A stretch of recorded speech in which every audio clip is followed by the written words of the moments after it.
সুখী মনে হচ্ছে। যজ্ঞ কবুতর কিছুক্ষণ কলা গাছের সাথে কথা বলে ঘরে চলে আসে। আজকে আমারও অনেক খুশি লাগছে, কারণ কয়েকদিন কলা গাছের সেবা যত্ন করলে জাদুই কলা গাছ আমাদের সোনার কলা দিবে। আর সেই সোনার কলা বিক্রি করে আমরা দুই বন্ধু ধনী হব। হা হা হা। এভাবে কিছুদিন কেটে যায়। ওরা দুই বন্ধু অসহায় কলা গাছের বেশ যত্ন নিতে থাকে।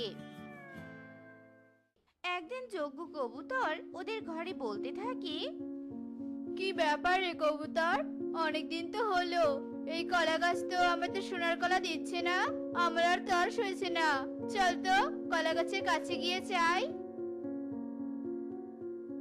এই কলা গাছ অনেক হয়েছে, আমরা আর ধৈর্য ধরতে পারছি না, আমাদের এক্ষুনি সোনার কলা দাও, আমাদের ধনী হতে হবে যে। কি বলছো কি তোমরা? আমি তোমাদের কথা কিছুই বুঝতে পারছি না। আমি সোনার কলা দিব কিভাবে? কেন, জাদু করে দিবি? তুই জাদুর কলা গাছ না। বন্ধুরা, তোমরা ভুল ভাবছো, আমি কোনো জাদু শক্তি জানি না, আমি একটা সাধারণ কলা গাছ। সাধারণ কলা গাছ? তা তুই কথা বলিস কি করে? বেশি কথা না বলে তাড়াতাড়ি সোনার কলা দে। কথা বলতে পারার ক্ষমতাটা সৃষ্টিকর্তা আমাকে বরদান করেছে। বিশ্বাস করো, আমি জাদু শক্তি জানি না। তুই যেহেতু জাদু শক্তি জানিস না, সেহেতু এই বাড়িতে তোর আর কোনো জায়গা নেই। কবুতর কলা গাছটাকে তুলে বাইরে ফেলে দিয়ে আসে। কলা গাছ কান্না করে আর বলতে থাকে, আমাকে ফেলে দিও না, আমাকে রোপণ করো আবারও, আমি আবারও অসহায় হয়ে গেলাম। সৃষ্টিকর্তা, আমাকে সাহায্য করো। কেন আমাকে এত কষ্ট দিচ্ছ তুমি?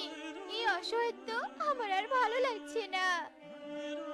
কলা গাছ অনেক কান্না করে। ঠিক তখনই ওখানে টুকি আসে আর কলা গাছকে কান্না করতে দেখে বলে, কি কলা গাছ, তুমি কান্না করছো কেন? কি হয়েছে তোমার, আমাকে বলো। এরপর কলা গাছ টুকিকে তার সাথে ঘটে যাওয়া সব ঘটনা খুলে বলে।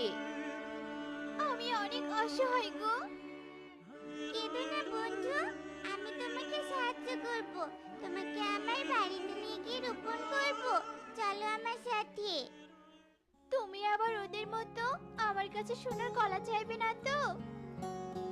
আমার মা অনেক ধনী আর অনেক দয়ালু, ওই লোভীদের মতো আমরা তোমাকে অত্যাচার করব না।